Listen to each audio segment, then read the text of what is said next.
Hola, bienvenido al primer episodio de este podcast llamado Fragmentos de Historia Peruana. Mi nombre es Andrés Hidal. Siéntate cómodo, colócate los auriculares y disfruta de este episodio dedicado a la antigua penitenciaría de Lima.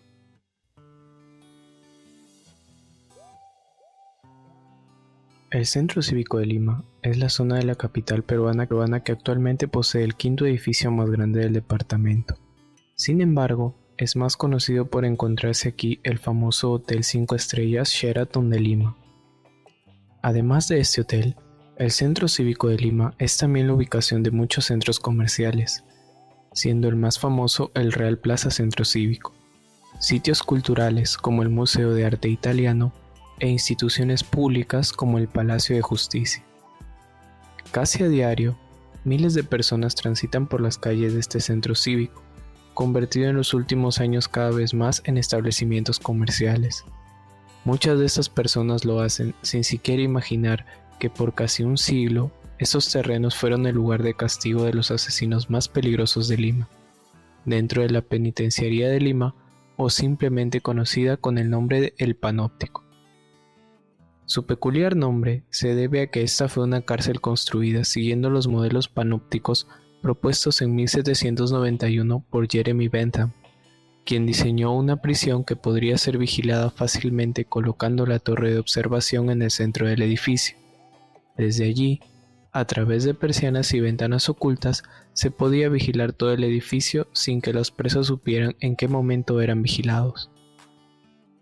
Ocupémonos ahora de hacerle una pequeña reseña histórica a este edificio, que no existe más, pero que, como hemos mencionado, tuvo un rol muy importante durante casi un siglo de nuestra vida republicana.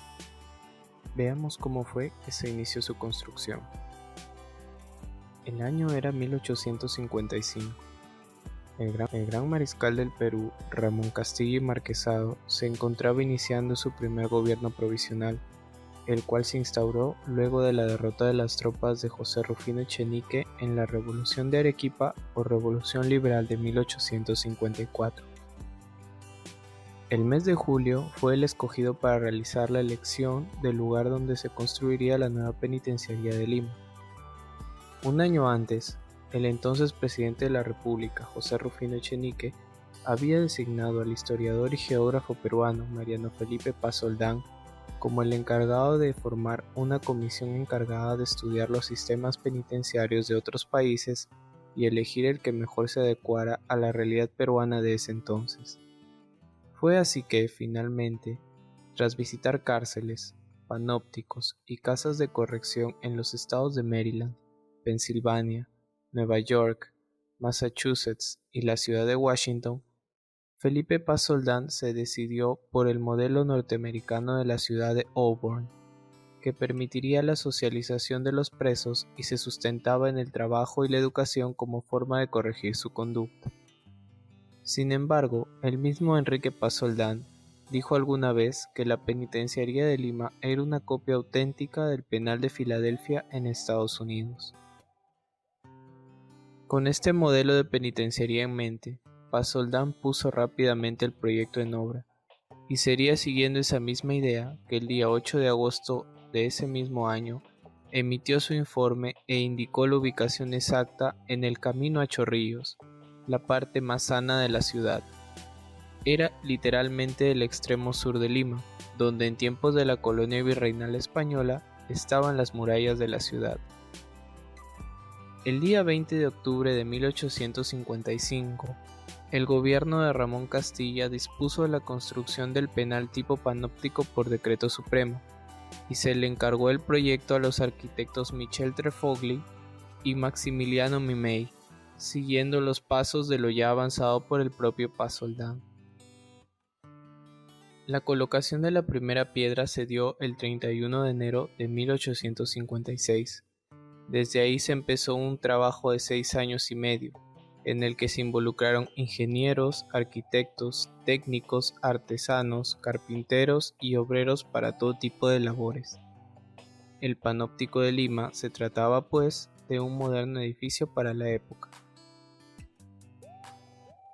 El edificio tenía una extensión de 41.314 varas cuadradas, lo que vendría a ser más o menos 28.870 metros cuadrados, y estaba diseñado para albergar hasta 350 presos.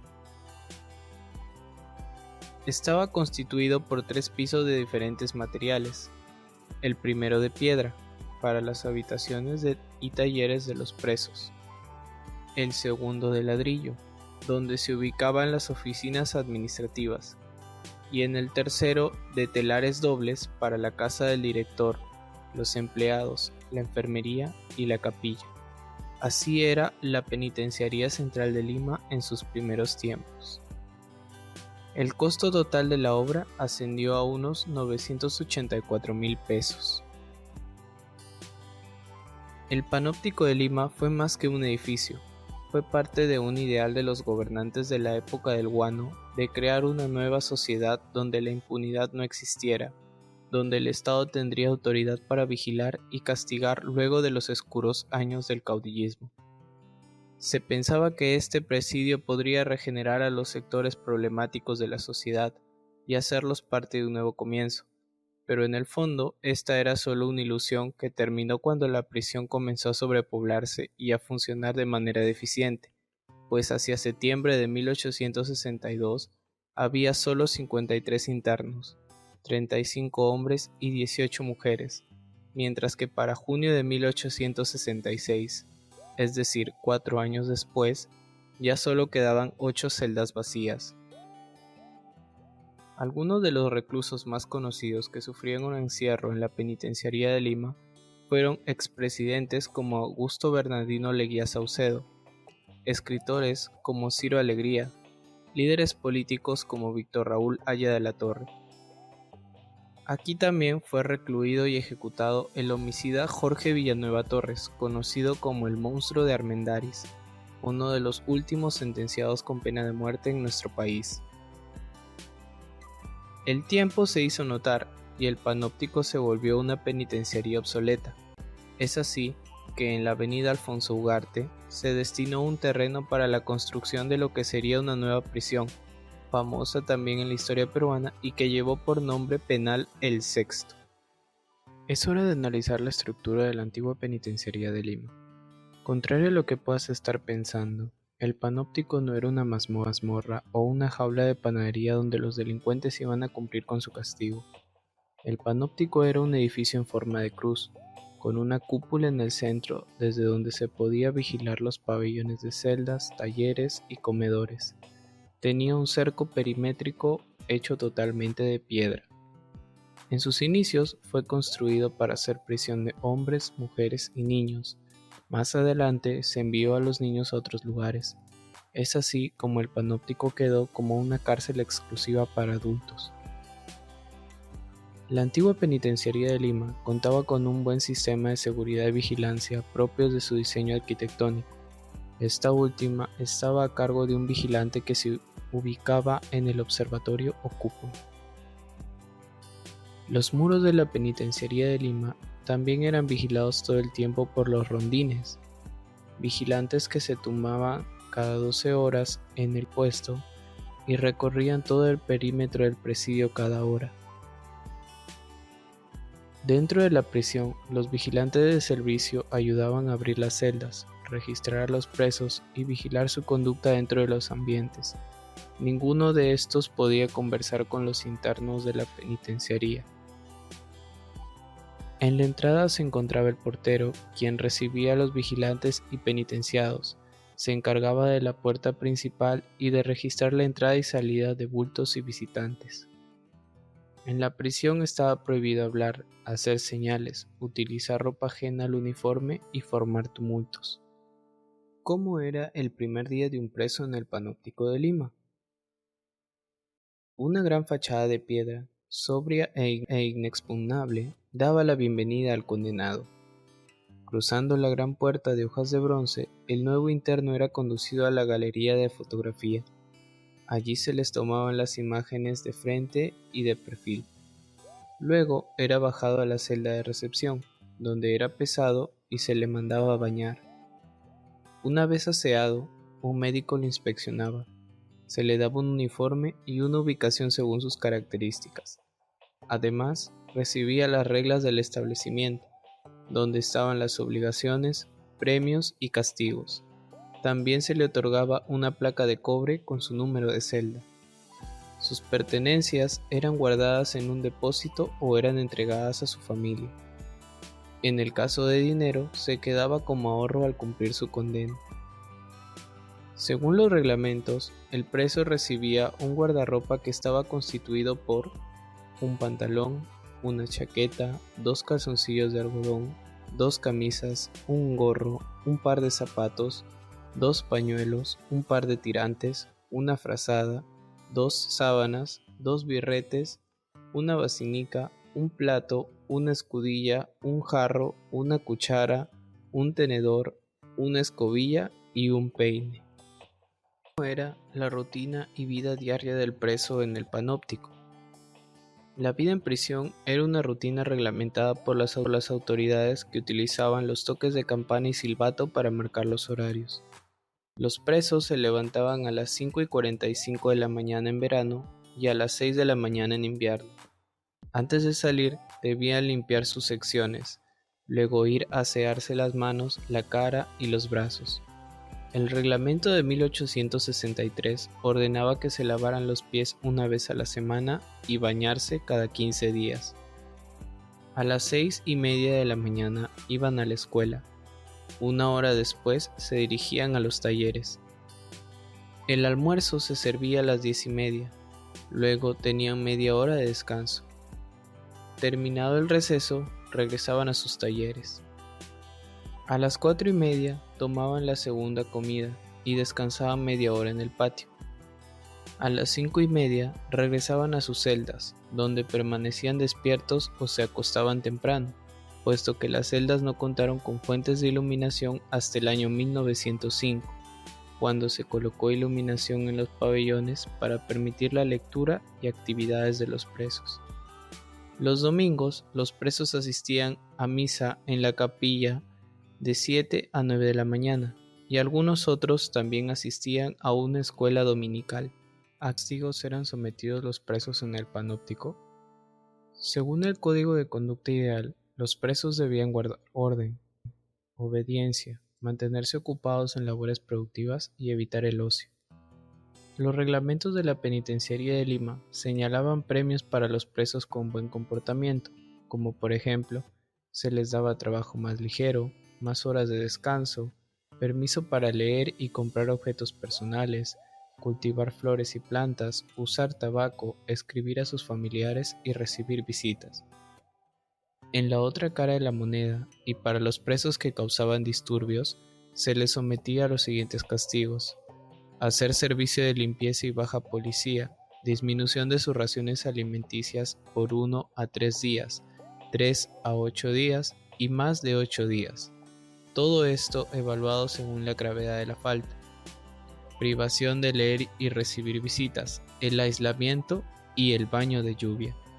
El baño de lluvia se daba únicamente a aquellos presos que después de haber sufrido la pena de barra por 30 días, se resistieran a obedecer o cumplir sus deberes. Para esto se le mojaba constantemente con una manguera utilizando potentes chorros de agua. Fue un castigo que fue anulado por ser muy cruel y casi una tortura.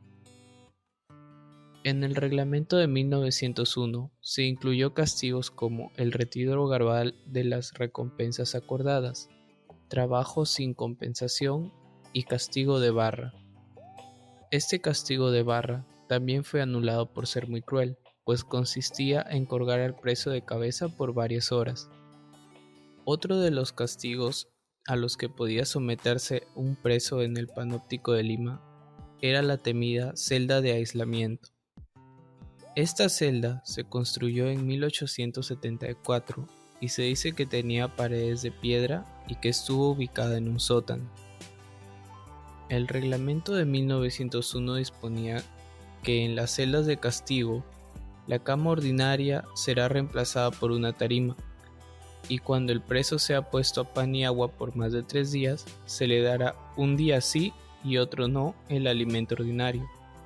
El preso puesto a pan y agua no puede pedir el doble de ración del pan que recibe ordinariamente. En 1903, el director por ese entonces de la penitenciaría, Manuel Panizo, dijo que esta celda de castigo ayudó a mejorar mucho la conducta de todos los presos. Esos fueron los castigos más significativos que se dieron a lo largo de sus casi 100 años de existencia. ¿Cómo fue el final del panóptico? El cierre sería decisión del entonces presidente Manuel Prado. Recordamos que gobernó entre los años de 1956 a 1962 y quien ante esta situación tenía un problema en marcha: ¿a dónde trasladar a los internos que aún estaban en el panóptico limeño y en la cárcel central de varones que se ubicaba en sus cercanías?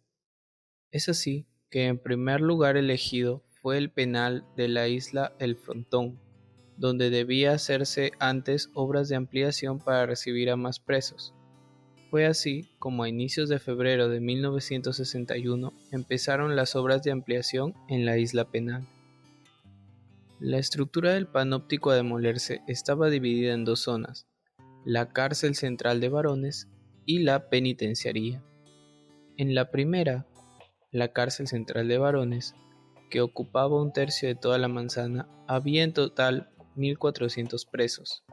Para esa fecha, el hacinamiento era ya total, con celdas pequeñas que convertían a los pabellones en verdaderos socavones, mientras que en peores condiciones se encontraban las famosas celdas de castigo. Fue por esto que, para atenuar la población penal, a mediados de junio de 1961, fueron liberados de esa cárcel unos 300 delincuentes primarios o, entre comillas, de baja peligrosidad.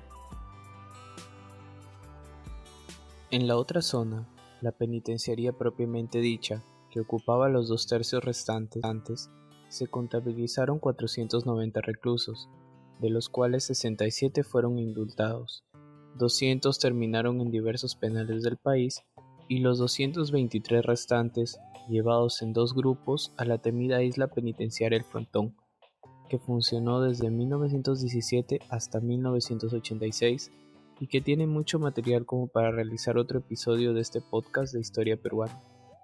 Solo aquellos nuevos sentenciados fueron trasladados al penal Isla frente al Callao. Eran trasladados según cómo se dé el avance de las obras, o al menos eso era lo que se tenía planeado. Sin embargo, ante la lentitud de las obras y la urgente necesidad del traslado, las autoridades llevaron a la mayoría de detenidos al antiguo penal El Sexto, cosa que complicó aún más el hacinamiento de ese centro penitenciario del cercado de Lima.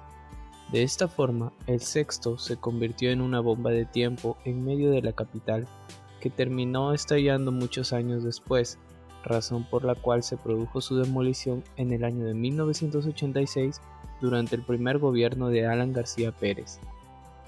Es así que, en paralelo a los primeros traslados, se inició la demolición de la antigua penitenciaría de Lima, el viejo panóptico que ya contaba con 98 años de funcionamiento ininterrumpido.